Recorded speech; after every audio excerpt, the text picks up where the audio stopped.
Bonjour, bonjour. Nous allons voir dans cette vidéo comment nous pouvons aider nos étudiants à apprendre et mémoriser du vocabulaire. Alors je me propose aujourd'hui de construire un exercice d'association pour cela. Seulement petit problème, c'est que ma liste de vocabulaire ici fait plus de 70 mots. Comme vous pouvez le voir, c'est assez long. Donc il est hors de question de construire un seul exercice d'association en y mettant les 70 mots. Il serait impossible de les associer. Et nous allons donc voir comment nous pouvons remédier à cela. Alors nous allons utiliser le module Gmatch du logiciel Hot Potatoes et je vais vous proposer deux solutions.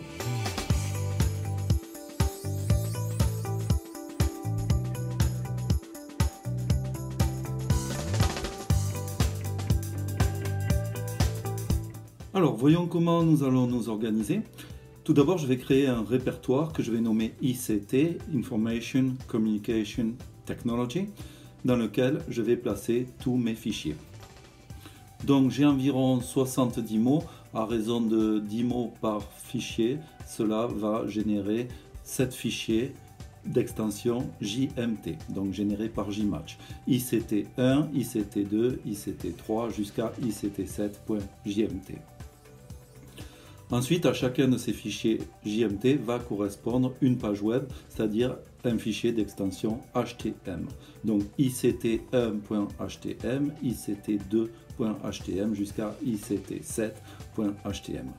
Voilà. Et l'idée va être de relier tous ces fichiers, c'est-à-dire que de mon site, je vais aller vers le fichier numéro 1, du fichier numéro 1 vers le fichier numéro 2, etc.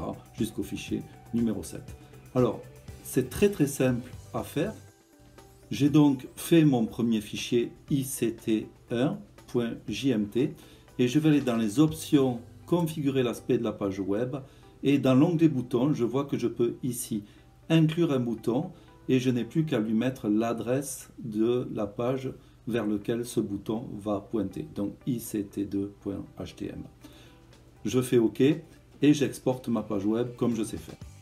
Et je répercute l'opération sur chaque fichier. Du fichier 2, je vais aller vers le 3, du 3 vers le 4, etc., etc. et du 6 vers le 7.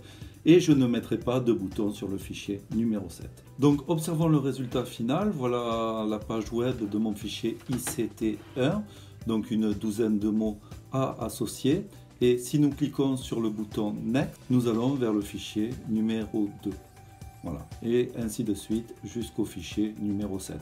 Alors, j'ai oublié de préciser tout à l'heure que j'ai choisi de mettre Next sur l'étiquette du bouton, mais je pouvais mettre ce que je voulais. Donc voilà pour la première méthode. Nous allons passer à la seconde méthode qui va être légèrement différente. Nous allons faire un seul fichier qui va contenir nos 70 mots. Et donc, grâce à une petite astuce, nous allons réussir à tous les mettre et à rendre l'exercice réalisable. Alors la seconde méthode va consister à utiliser un seul fichier Gmatch. Donc dans ce cas-là, nous pourrions prendre notre fichier 1 et il est prévu dans Gmatch la possibilité d'ajouter d'autres fichiers Gmatch ayant été créés préalablement. Donc ceci va se faire avec fichier, ajout fichier. Donc vous partez de votre fichier 1 et vous ajoutez le fichier 2, puis le fichier 3, etc. jusqu'au fichier 7. Et vous obtenez un fichier avec peut-être 70, 80 items, mais il n'y a ici pas de limite. La seconde chose à faire est d'aller dans les paramètres de la page web. Donc ceci se fait dans Options, configurer l'aspect page web, et d'aller dans l'onglet Autres.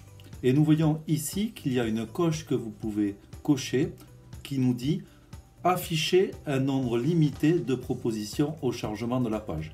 Alors si vous en mettez 2, c'est évidemment très facile. Si vous en mettez 10, c'est un petit peu moins facile. Donc c'est à vous de voir combien vous allez en mettre. C'est ce qui va créer la difficulté de votre exercice d'association. Donc si je fais ça, nous allons observer ce que ça donne. Je vais par exemple limiter comme ici à 5 items par page. Donc j'enregistre le fichier, je génère la page web. Je vais voir l'exercice dans mon navigateur et je vois qu'il n'y a bien que 5 propositions affichées parmi les 70-80 que j'avais données.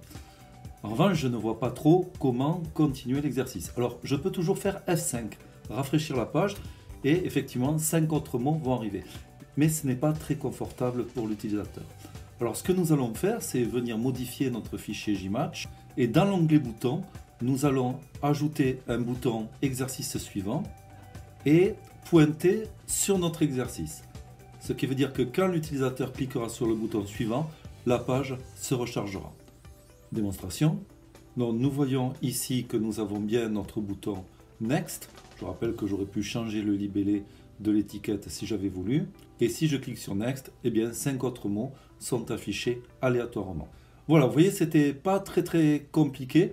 Et d'ailleurs, Gmatch est le seul outil d'association qui permet de gérer comme ça un certain nombre d'items à associer. Donc cette petite option de Gmatch permet de partir d'une base de données que vous allez créer et de proposer à l'utilisateur à chaque chargement de page des listes d'items très étendues. Voilà. Donc en conclusion, nous avons créé une activité qui va permettre à nos élèves ou à nos étudiants de travailler par eux-mêmes le vocabulaire lors de moments perdus dans la journée. Ce travail en autonomie va leur permettre de se tester eux-mêmes. Et on sait que le self-testing est la méthode la plus efficace pour mémoriser des informations. Voilà, si le vocabulaire de l'informatique vous passionne, vous trouverez dans la description de la vidéo le lien vers l'exercice montré pendant le tutoriel. J'espère que ce tutoriel vous aura plu et je vous retrouve très bientôt sur la chaîne pour d'autres tutoriels sur Hot Potatoes ou d'autres outils.